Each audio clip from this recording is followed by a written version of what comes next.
మెరిసేది. కొంగు జడలో గజ్జెల శబ్దం గాలిలో వినిపిస్తే కొత్త ప్రేమ పుట్టిందే కళ్ళలో మెరిసేది.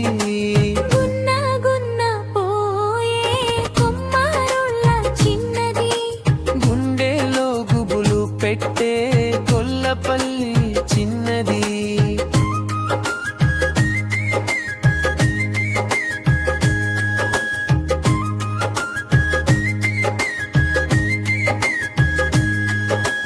అడుగడుగునా ఆగకుండా ఆడే ఆటలే అబ్బాయిల గుండెల్లో అలజడి పుట్టించే పటలే. చీర కట్టే తీరు చూసి చింతకాయలు పడతాయి. చిలిపి చూపే ఒక్కటే చిత్తు చేసేదాయే.